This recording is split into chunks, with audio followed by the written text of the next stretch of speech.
waffles. I've got what? Hey, what are you doing in my freezer? You better not have eaten any of my waffles. Good waffles. Well, you're here, and I'm not doing anything. Let's do some reading together, shall we? And I'm back. So, I hope everybody's well. It's the first time I'm doing this, but I thought I'd give it a shot. Unfortunately, my students, you do not have your copy of Sarny at home. All that's in our classroom, so I thought, okay, well, I can conduct a reading session from home. I'm creative. We can figure this out together, right? Well, we're going to try. But before I start reading to you today, I'm going over the rest of the chapter 8 that we started together. If you're looking at this wonderful tapestry here, this was a quilt made for me by Miss Skolnick, and I'm very proud to display it here as our backdrop. Thank you, Miss Skolnick. Okay, once again, I want to remind everybody, please make sure you're checking my website daily. I'm going to be uploading content here or there.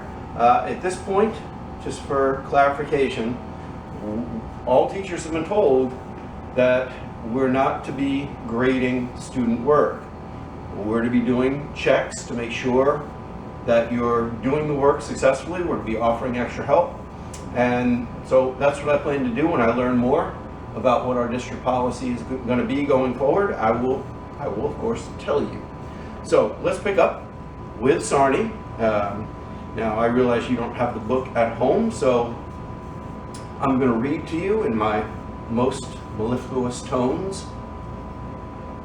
Okay, thank you. And let's see how this goes, shall we? All right. So when we left off, we were on page 70. Where's my? I need my podium. Somebody can get Jimi Hendrix. Jimi Hendrix is my cat. Jimi Hendrix, can you get me my podium, please? I need it. He's ignoring me. Okay, I'm used to that. So, Sarny writes, by dark, we were in different country. More hills and not so many plantations. Some swamps between the hills, and water now and again, ponds and such. I never fished, but Dealey, she told me about it, and I thought there might be fish in some of the ponds, and I wished I had some line and hook since we were running low on meat. We made cornbread that night when we stopped and had it with ham. Tyler, too, he wanted more, but I didn't see where more food was coming. So I made everybody eat short. Figured we still had 7 or 8 days to New Orleans and didn't know what would happen when we got there. Maybe there wasn't food there either. Didn't matter, because the next day we were in a battle, and the day after that we met Miss Laura, and everything changed again. No warning when it came. It was just before soft evening, sun still high and hot, and the mud turned to dust. Soldiers moving along in the heat, too tired to swear, horses wet with sweat, and it was Lucy's turn on the wheelbarrow. When I looked up on the ridge, maybe 5 stone throws away, and there's a line of raggedy men. 1 second they weren't there, then they were, spread across wider than 2 hands held out. For a blink, nobody else saw them. All the men in dust, and some looking down, and then the men on the hill raised their rifles, and I heard somebody swear and yell, "Rebs!" and they shot. Like bees all around us, bullets whistling by like bees, little hissing sound. So I'm going to stop there for a second because very cleverly, Gary Paulson has chosen to use 2 comparative literary elements to help Sarny's readers understand better what this very dramatic scene of war is like. Now, can anybody guess what those 2 literary elements are? I'll repeat the lines. Like bees all around us, bullets whistling by like bees, little hissing sound. I see 2 literary elements that Gary Paulson and hence Sarny are trying to use to make this description more vivid for the reader. What do you think they are? Okay? You.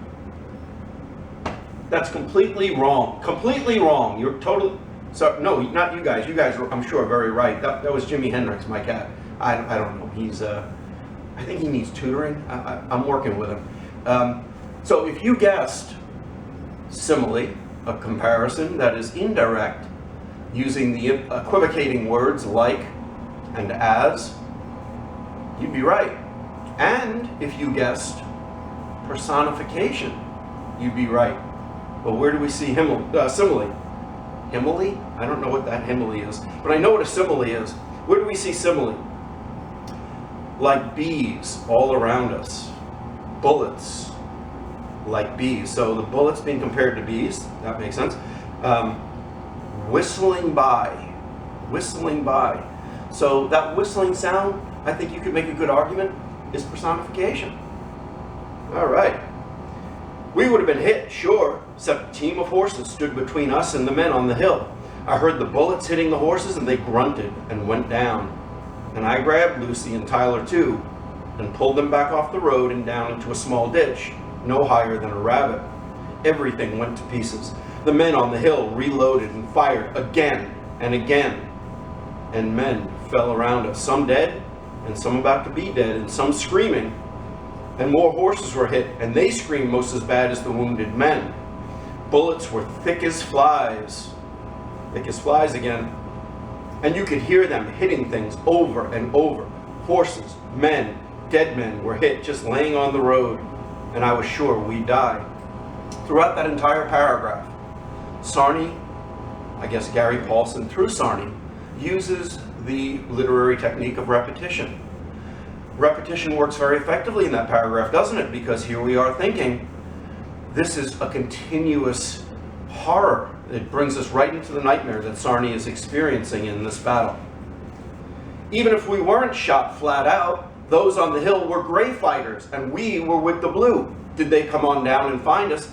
I didn't think they would be gentle. But the blues weren't about to let that happen. Took them some minutes, but pretty soon, they had pulled 2 of the big guns around and loaded and fired up at that ragged line. I never heard such a sound. So loud it seemed to come in from inside my head. God sound. And we'll stop there. So here we have another comparison. Sarny's comparing the sound that she's hearing to God. When we have a direct comparison that isn't using one of those equivocating words like or as. Do you remember what we call that? I'm not going to call on Jimi Hendrix again because I know what he's going to say, and I'm sorry to just embarrass me. But I'll call on one of you. What do you think? If you said metaphor, you'd be right. When something is compared directly to something else, it's a comparison, and it helps us to understand. Very good. God sound. Big wagon guns blew so hard when they fired. They were flung back on their wheels, and the men would roll them up and load them and fire again and again until the men on the hill couldn't stand it and ran below the top of the hill line and were gone. Terrible then. Horrible. Horses shot to pieces, but still alive, kicking and trying to get up until men came around and shot them. And wounded men pulling themselves off the road into the ditch. God, Lucy said. We were still laying down, not sure if it was done, and she said it over and over and over again, holding her hands over her ears. God, God, God. I thought at first she was swearing, but she wasn't. Was praying. And I prayed myself, holding little Tyler too under me and praying. Didn't see no ambulances and knew we had to help. Nobody else did. Soldiers who weren't wounded just walked away from those who were. Cut dead horses out of harness, doubled up wagon guns and horses that could still pull, and off they went. Help them, I told Lucy. Help them that's been hit. What do I do? I stared at her. Why, you ease them. Just ease them. Give them a smile and try to find a rag to bandage the wound. Easy say, hard do, as Lucy liked to say. For bandages, we didn't have anything but our blankets and the shirts off the men who were wounded. Some of them hit 2, 3 times. There wasn't much to bandage. Wasn't much to do but sit and hold their hand while they slipped away. Just boys. One man with stripes on his sleeve, older man past his prime, died looking at his feet. But mostly just boys. And they died hard, asking for their mammies or sweethearts, and wanting us to tell them it would be all right. It wasn't. Some not wounded so bad, hit in the arm or cut fine by bullets passing close, they got up and started walking back north. We eased the rest the best we could. And just at dark, some men, they came in ambulances and started loading. Before they'd pick the soldiers up, they'd rip their shirts open to show their bellies. Seemed stupid, so I asked one when Lucy and me were helping to load them. We looked to see if they'd been hit in the guts. If they'd been hit there, we can't help them. Gut wounds might live a day or two, but they always die, so we just leave them. Said it like he was talking about me. Said it while we're stepping past men with belly wounds, just laying there. Heard every word he said and knew they were gonna die. Lucy, she turned away and I could see she was crying, and I felt stinging in my ears. The ambulances left, and there were still 4 men there on the ground, all hit in the bellies. And though they cried and were the most pitiful thing I'd ever seen, the ambulance drivers turned their teams and left without them. We'll stay. Lucy, she said it like there wouldn't be any arguing, and I nodded. So this is a big change for the character Lucy. You'll remember earlier, when Lucy was watching the battle, she said to Sarny, I hope they kill each other. I hope they kill every last one of them. And we discussed the prejudice in that statement.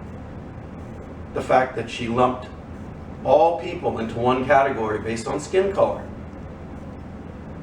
And yet we also talked about how, as a character, we could see where Lucy was coming from, that the hand that had beaten her all her life, that had whipped her, was a hand with white skin.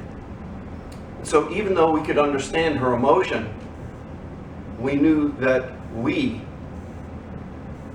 didn't agree, that she was wrong. And here, she's proving us right. All of these people are in pain, and now she realizes that they need her. Didn't take 2 days. We couldn't move the 4 men, and they were scattered some apart, so we'd sit with one, then another, and hold their hands. They were all thirsty, and I tried giving water to one, but he screamed when it went to his belly, so we stopped. We cried some more. They cried. One gave me a letter soaked with blood that he had inside his shirt and asked me to send it to a girl named Margaret, and I did too.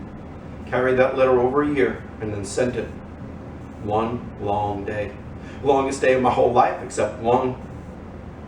The last one he passed over the next evening, almost exactly 1 day after the battle. Soldiers, they kept marching past, heading south, but when they saw us, they didn't help. Turned their eyes away and walked by fast. And Lucy, she said, they don't want to see what can come on them later. I think she was right. I thought on burying the dead men, but all we had to dig with was the butcher knife. And I thought they'd come and get the bodies later anyway. I prayed over them as much as I could remember from prayers Dealey and I said. Since I didn't have anything to use for writing, I remembered on their names. Not last names, just first. One boy, he looked at me a long time and said, my name is Carl. Please don't forget me. I started crying, thinking on it, crying now, writing on it. They were all going to die, and nobody would know where they died or even who they were. So I got their names and remembered on them. Elijah, Robert, Jim, Carl. I see them now the way they were then, young, scared, and dying. And I remembered on them, still do. So that's the conclusion of chapter 8 and our reading for today. Hope you enjoyed that. It's new for me, but I'm glad that we're giving this a try together. So to all of you, my students, and your families, be safe, be positive, be healthy, look out for people in your community. No handshakes, but we can all dab.